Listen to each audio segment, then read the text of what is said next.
संभल विवाद के बाद बुधवार को राहुल गांधी की संभल जाने की योजना है। वही प्रशासन उन्हें हर कीमत पर रोकना चाहता है। उत्तर प्रदेश के संभल जिले के डीएम ने गाजियाबाद और गौतम बुद्ध नगर के पुलिस कमिश्नर को एक लेटर लिखा है, जिसमें उनसे कहा गया है कि नेता प्रतिपक्ष और सांसद राहुल गांधी को रास्ते में ही रोक लिया जाए। इसके साथ ही डीएम ने बुलंदशहर और अमरोहा के पुलिस अधीक्षकों को भी इस बारे में पत्र लिखा है। डीएम ने अपने पत्र में यह भी स्पष्ट किया कि 10 दिसंबर तक संभल जिले में बाहरी लोगों और नेताओं का आना पूरी तरह से प्रतिबंधित है। संभल के डीएम ने गाजियाबाद, गौतम बुद्ध नगर, बुलंदशहर और अमरोहा के पुलिस अधिकारियों को भेजे गए पत्रों में यह अनुरोध किया है कि वे किसी भी बाहरी व्यक्ति, खासकर राजनीतिक नेताओं को जिले में प्रवेश करने से रोकें। डीएम ने विशेष रूप से कांग्रेस नेता राहुल गांधी की संभल यात्रा के बारे में लिखा कि उन्हें संभल जिले की सीमा में प्रवेश नहीं करने दिया जाए। इस चिट्ठी में क्या लिखा हुआ है, पहले आपको ये बता देते हैं। सादर अवगत कराना है कि नेता प्रतिपक्ष एवं माननीय सांसद लोकसभा श्री राहुल गांधी जी का दिनांक 4 दिसंबर 2024 को जनपद संभल में दिनांक 24 नवंबर 2024 को हुई घटना में मृतकों के परिवारजनों से मिलने का कार्यक्रम प्रस्तावित है। अवगत कराना है कि दिनांक 19 नवंबर 2024 को महंत ऋषि राजगिरी महंत कैला देवी मंदिर, थाना कैला देवी, जनपद संभल द्वारा श्री विष्णु शंकर जैन अधिवक्ता माननीय उच्चतम न्यायालय दिल्ली और विष्णु कुमार शर्मा अधिवक्ता जनपद संभल के माध्यम से जनपद संभल में माननीय न्यायालय सिविल जज सीनियर डिवीजन संभल स्थित चंदौसी में जामा मस्जिद संभल मोहल्ला कोट पूर्वी थाना संभल को पूर्व में हरिहर मंदिर होने का दावा पेश किया गया। दिनांक 24 नवंबर 2024 को एडवोकेट कमीशन के द्वारा सर्वे की शेष कार्यवाही की गई, जिसके उपरांत मुस्लिम समुदाय के द्वारा भारी विरोध प्रदर्शन करते हुए गोलीबारी, पथराव व आगजनी की गई है। इस कारण जनपद संभल का माहौल अति संवेदनशील हो गया है। उपर्युक्त के दृष्टिगत अधो हस्ताक्षरी द्वारा अपने आदेश संख्या 1259 न्याय सहायक धारा 163/2024 दिनांकित 19 नवंबर 2024 के द्वारा दिनांक 10 दिसंबर 2024 तक किसी भी बाहरी व्यक्ति, अन्य सामाजिक संगठन अथवा जनप्रतिनिधि जनपद संभल की सीमा में सक्षम अधिकारी की अनुमति के बिना प्रवेश को प्रतिबंधित करते हुए जनपद संभल में भारतीय नागरिक सुरक्षा संहिता 2023 की धारा 163 के अंतर्गत निषेधाज्ञा जारी की गई है। अतः अनुरोध है कि जनपद संभल की सांप्रदायिक संवेदनशीलता को ध्यान में रखते हुए उपर्युक्त प्रस्तावित कार्यक्रम के दृष्टिगत नेता प्रतिपक्ष एवं माननीय सांसद लोकसभा श्री राहुल गांधी जी की गतिविधियों पर सतर्क दृष्टि रखने तथा जनपद संभल के लिए प्रस्थान करने पर इन्हें अपने जनपद की सीमा में ही रोकने की व्यवस्था करने हेतु संबंधित को निर्देशित करने का कष्ट करें। इस मुद्दे पर मुरादाबाद डिवीजन के कमिश्नर आंजनेय सिंह क्या कह रहे हैं, सुनिए। अभी स्थिति सामान्य है संभल में। वहाँ पर बाजार भी सामान्य तौर पर खुल रहे हैं।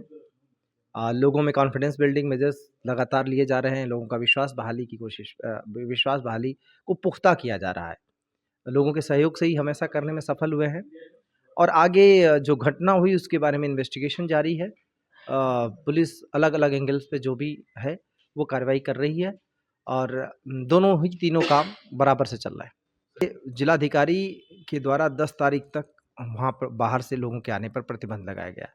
यह प्रतिबंध इसलिए लगाया गया है क्योंकि माहौल तो वहाँ एकदम शांत है और सामान्य बहुत तेज़ी से उसको सामान्य भी किया गया है, पर अभी भी तनाव है। अगर कोई बाहर से आता है तो उत्तेजना के वशीभूत कुछ ऐसे उकसावे वाली कार्रवाइयाँ हो सकने की संभावनाएं जताई गई हैं। ये असेसमेंट जिलाधिकारी और पुलिस अधीक्षक को करना है और उन्होंने असेसमेंट करके ही निर्णय लिया है। इसलिए सबसे हम रिक्वेस्ट कर रहे हैं कि फ़िलहाल अभी संभल ना आवें, ताकि हमें पूरी तरह से शांति बहाली पूरी तरह से सामान्य करने में संभल को आसानी हो। और जिम्मेदार लोग हैं, इसमें हमारी इस बात को समझेंगे, ऐसी हम उम्मीद भी करते हैं और इसलिए रिक्वेस्ट की जा रही है माननीय नेता विपक्ष से भी। प्रशासन लगातार बातचीत कर रहा है, रिक्वेस्ट कर रहा है कि अभी अपना प्लान जो भी है वो कैंसिल कर दें। कितने एक्यूज्ड देखिए 30 गिरफ्तारियां थी, 30 ही गिरफ्तारियां हैं।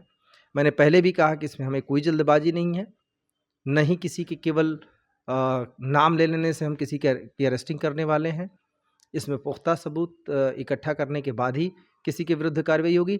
हमारी कोशिश नाम प्रकाश में लाने से ज़्यादा इस बात में है कि जो लोग इस घटना के जिम्मेदार हैं, उनको हम सामने ले आ सकें, उनको कानून के दायरे में ले आ सकें और उनको सज़ा दिला सकें। बता दें कि संभल में कोर्ट के आदेश के बाद जामा मस्जिद के सर्वे के लिए टीम के आने पर बवाल मच गया था।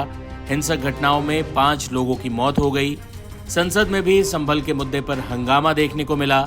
समाजवादी पार्टी के नेता अखिलेश यादव ने संभल के मुद्दे पर जोरदार तरीके से अपनी बात रखी। हमारी पार्टी का जिस दिन से सदन शुरू हुआ है, उसी दिन से समाजवादी पार्टी ने संभल को लेकर के अपनी बात रखने की कोशिश की है। सदन नहीं चला। हमारी मांग अभी भी वही है कि सदन में संभल को लेकर के हम लोग चर्चा करना चाहते हैं, अपनी बात रखना चाहते हैं, क्योंकि जिस तरह का व्यवहार अधिकारियों का है, अधिकारी मनमानी कर रहे हैं और वहां की सरकार के इशारे पर मनमानी हो रही है, और मनमानी इस हद तक है कि वो भारतीय जनता पार्टी के कार्यकर्ता बनकर के काम कर रहे हैं। कोई कल्पना कर सकता है कि वोट लूटा जाए, वोट को डालने न दिया जाए? ये उपचुनाव हालांकि सरकार के उपचुनाव माने जाते हैं, लेकिन इस तरह का व्यवहार प्रशासन का कभी देखने को नहीं मिला। हमारे लिए संभल और खासकर भारतीय जनता पार्टी की सोची समझी रणनीति है कि लोगों को उलझा के रखो इस तरह के मसलों पर। समाजवादी पार्टी कभी इस तरह के व्यवहार को स्वीकार नहीं कर सकती है। हमारी प्रायोरिटी है कि संभल पर चर्चा हो, संभल की बात हो। कम से कम जो दोषी अधिकारी हैं जिनकी वजह से वहां जाने गई हैं, उत्तर प्रदेश का माहौल खराब हुआ है, और जो लोग हर जगह खोद देना चाहते हैं, खोदना उनका लक्ष्य बन गया है। जो लोग खोदना चाहते हैं वो याद रखें, देश का सौहार्द भी खो देंगे एक दिन। जो लोग जगह जगह खोदना चाहते हैं वो देश का सौहार्द भी खो देंगे। इसीलिए मैंने कहा, जो जगह जगह खोदना चाहते हैं वो देश का सौहार्द खो देंगे, देश का भाईचारा खो देंगे।